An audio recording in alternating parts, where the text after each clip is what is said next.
এক মৰ্মান্তিক ঘটনা সংঘটিত হৈছে মঞ্জুৰ আলম নামৰ এগৰাকী যুৱকৰ সৈতে এক মৰ্মান্তিক এক শোকাবহ ঘটনা সংঘটিত হৈছে শোকস্তব্ধ হৈ পৰিছে এতিয়া অঞ্চলবাসী কিয়নো গা ধুবলৈ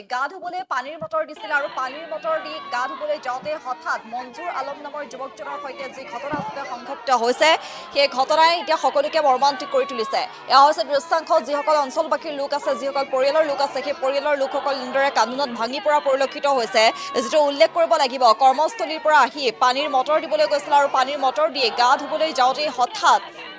মঞ্জুৰ আলম নামৰ যুৱকজনৰ সৈতে এক মৰ্মান্তিক ঘটনা সংঘটিত হৈছে পৰৱৰ্তী সময়ত যেহেতু মঞ্জুৰক চিকিৎসালয়ত ভৰ্তি কৰোৱা হৈছিল যদিও ইতিমধ্যে মঞ্জুৰ আলম নামৰ যুৱকজনৰ মৃত্যুৰ খবৰ আহি পৰিছে আৰু যাৰ পৰিপ্ৰেক্ষিতত এনেদৰে অঞ্চলজুৰি শোকৰ ছাঁ বিৰাজ কৰিছে পৰিয়ালৰ লোক কান্দোনত ভাঙি পৰা পৰিলক্ষিত হৈছে আমি ইয়াত দৃশ্যাংশ দেখুৱাইছো যেহেতু মঞ্জুৰ আলম নামৰ এগৰাকী যুৱক আৰু যুৱকজনে যেহেতু কৰ্মসূত্ৰে থাকে নলবাৰীত আৰু নলবাৰীত যেহেতু কৰ্মস্থলীৰ পৰা আহি গা ধুবলৈ পানীৰ মটৰৰ চুইচ দিছিলে আৰু সেই সময়তে হঠাৎ যুৱকজনৰ সৈতে এক ভয়ংকৰ ঘটনা সংঘটিত হৈছে যি ঘটনা এতিয়া সকলোকে মৰ্মান্তিক কৰি তুলিছে বিদ্যুৎস্পৃষ্ট হৈ মৃত্যু হৈছে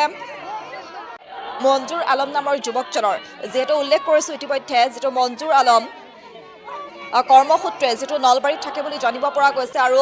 বৃহস্পতিবাৰে নিশা এগৰাকী মঞ্জুৰ আলমে কাম সামৰি পানীৰ মটৰেৰে গা ধুবলৈ গৈছিল আৰু সেই সময়তে হঠাৎ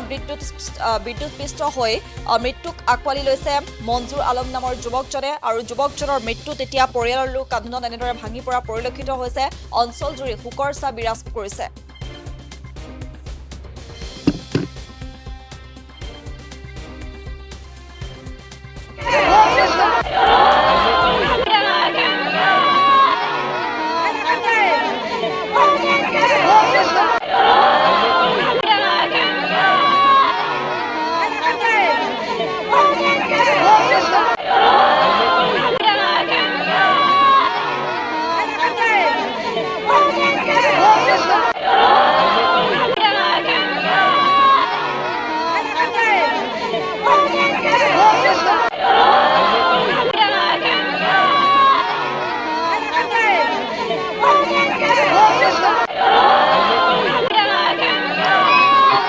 কি হয়েছিল যোৱাকালি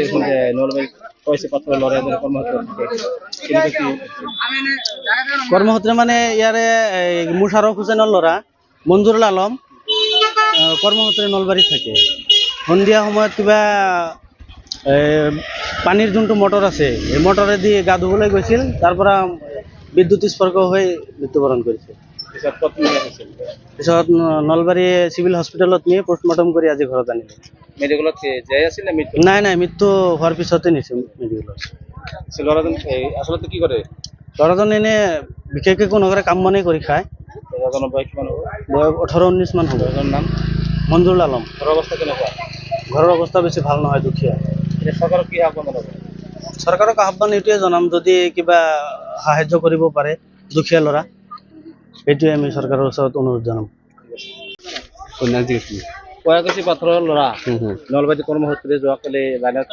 হৈ মৃত্যুবৰণ কৰিছে কেনেকৈ কি ঘটনা হৈছে সংঘটিত মানে কুৱাকুছি পাথৰৰ মুছাৰফ হুছেইনৰ ল'ৰা মঞ্জুৰ আলম তাৰ পৰিয়ালৰ আৰ্থিক হালত বহুত বেয়া সেইকাৰণে তেওঁ মানে নলবাৰী কাম কৰিব গৈছিল আমি জানামতে সেই চাৰ্টাৰিঙৰ কাম কৰে সন্ধিয়া শুনা পালোঁ যে টাউন লাইনত শ্বৰ্ট কৰি মৃত্যুবৰণ কৰিছে পিছত মৃত্যু হোৱাৰ পিছত ৰঙিয়া চিভিল হস্পিটেল লৈছিল তাৰপিছত মানে পোষ্টমৰ্টম কৰি ঘৰত আনিছে মানে এতিয়া ঘৰৰ অৱস্থা বহুত বেয়া আমি চৰকাৰক অনুৰোধ জনাওঁ যে এইটো পৰিয়ালৰ অলপ চাই ল'ৰাজনৰ নাম কি ক'লে মঞ্জুৰ আলম বয়স কিমান হ'ব 18 বা 19 হ'ব দেউতাৰ নাম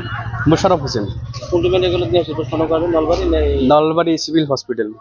এতিয়া চৰকাৰক কি ক'ব চৰকাৰক মই এটা অনুৰোধ জনাওঁ যে তেওঁৰ পৰিয়ালটো আৰ্থিকভাৱে বহুত বেয়া অলপ মানে টাউনক হেল্প কৰে তেওঁ ডাঙৰ ল'ৰা আছিল নেকি তেওঁ ডাঙৰ ল'ৰা আছিল উপাৰ্জনৰ বেলেগ আৰু মানুহ নাই উপাৰ্জনৰ বেলেগ মানুহ নাই বিয়া বাৰু কৰাইছে বিয়া পাতা নাই